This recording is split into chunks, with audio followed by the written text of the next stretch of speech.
Welcome back to my channel and welcome back for another edition of Health Class. Magandang araw po sa inyong lahat. Ngayon ay pag-uusapan natin ang isang karaniwang sakit sa mga bata. Oo, mas common ito sa mga bata, pero ang sakit na ito ay walang pinipiling edad. Ito ay ang HFMD or tinatawag na Hand, Foot, and Mouth Disease. Maaring medyo kakaiba pakinggan. Pero ito ay isa sa pinakakaraniwang sakit sa pagkabata. Alamin natin kung ano ito, paano ito kumakalat, paano ito gamutin, at paano ito maiiwasan. Ang HFMD ay isang nakakahawang sakit na dulot ng virus na karaniwang tumatama sa mga batang edad 5 pababa. Pero, pwede rin itong tamaan ang mas matatandang bata at pati na rin ang matatanda. Tinawag itong hand, foot, and mouth disease dahil sa mga rashes o pantal na lumalabas sa kamay, paa, at bibig. Madalas itong maghilom ng kusa, pero pwedeng maging masakit at istorbo lalo na sa mga paaralan at daycare. Ang HFMD ay kadalasang sanhi ng virus na tinatawag na Coxsackie virus at echovirus. May isa pang virus na tinatawag na Enterovirus 71 na pwedeng magdulot ng mas malalang kaso. Karaniwan itong kumakalat sa mga lugar na maraming bata tulad ng eskwelahan, palaruan, o child care centers. Madaling makahawa ang sakit na ito. Kumakalat ito sa pamamagitan ng laway, sipon o plema, likido mula sa mga pumutok na pantal o rashes, dumi ng may sakit, at sa mga bagay na kontaminado tulad ng laruan o pinto.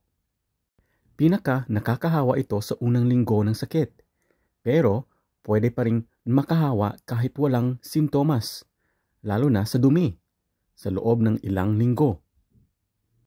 Karaniwang lumalabas ang sintomas 3 hanggang 6 na araw pagkatapos makalanghap ng virus.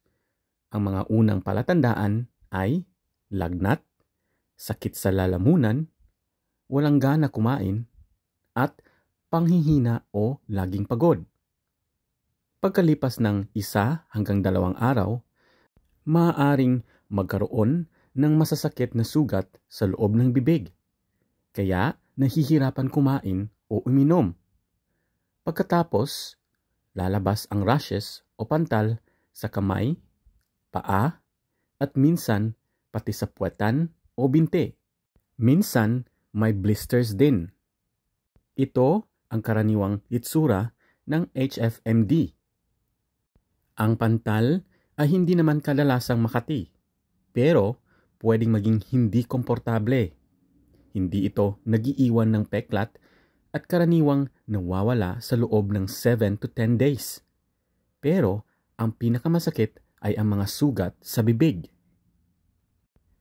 Walang partikular na gamot para dito. Ang tawag ay supportive care. Ibig sabihin, ginagamot lang ang mga sintomas habang gumagaling ang katawan.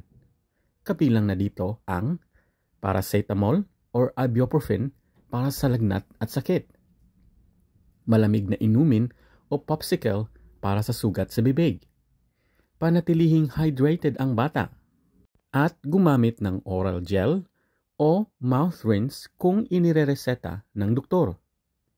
Iwasan ang maaasim, maanghang o maalat na pagkain kasi masakit ito sa bibig. Kahit kadalasan ay mild lang ang HFMD, dapat mag-ingat sa mga sumusunod na babala. Pagkauhaw o dehydration. Ito ay ang panunuyo ng bibig, walang luha, ihi ng ihi. Lagnat na tumatagal sa higit na 3 araw. Matinding iritabilidad o tila sobrang antok. Sugat na hindi gumagaling o lumalala. Bagamat bihira lang, may mga malulubhang komplikasyon tulad ng meningitis or encephalitis, lalo na sa enterovirus 71. Ang pinaka-epektibong paraan para maiwasan ito ay ang paghuhugas ng kamay ng madalas gamit ang sabon at tubig. Pag-disinfect sa mga laruan at mga gamit. Pagtuturo sa mga bata na takpan ang bibig kapag umuubo o bumabahin. Panatilihin sa bahay ang batang may sakit hanggang wala na ang lagnat at sugat. Tandaan, hindi kayang patayin ng alcohol-based sanitizer ang lahat ng uri ng enterovirus. Kaya mas mainam pa rin ang sabon at tubig. Pwede bang magka-HFMD ulit? Oo, pwede. Tulad ng sipon, iba't ibang uri ng virus ang pwedeng magdulot nito.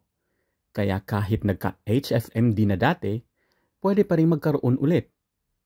Pero madalas ay mas banayad na ang mga kasunod. Narito ang mga dapat tandaan tungkol sa HFMD or Hand, Foot, and Mouth Disease. Isa itong karaniwang viral infection sa mga bata. Kumakalat ito sa pamamagitan ng direct contact at maduming bagay. Ang mga karaniwang sintomas ay lagnat, sugat sa bibig, pantal sa kamay at paa. Walang gamot ito, pero pwedeng alagaan ang simptomas. Hygiene at pag-isolate ang susi sa pag-iwas. At karaniwang gumagaling sa loob ng 1 linggo. Mild man ang sakit na ito kadalasan, pero mahalagang alam natin kung paano ito haharapin. Narito naman ang simpleng steps ng effective hand washing para maiwasan ang hand, foot, at mouth disease. Tandaan, pag sa bahay, pwedeng gumamit ng sabon at tubig. Wet hands with water and apply enough soap to cover all surfaces of the hands. Let the water run smoothly to avoid touching the tap later on. Rub hands palm to palm to obtain a good quantity of foam. Then rub right palm over the back of left hand with interlaced fingers, and vice versa. Rub again palm to palm with fingers interlaced. Rub the back of your fingers to opposing palms with fingers interlocked, repeating this action for each hand. Rub rotationally left thumb clasped in right palm, and vice versa. To clean the tips of the fingers, rub rotationally backwards and forwards with clasped fingers of right hand in left palm, and vice versa. Rinse hands thoroughly with running water. At pagkatapos, gumamit ng malinis na basahan para patuyuin ang mga kamay. Thank you for watching.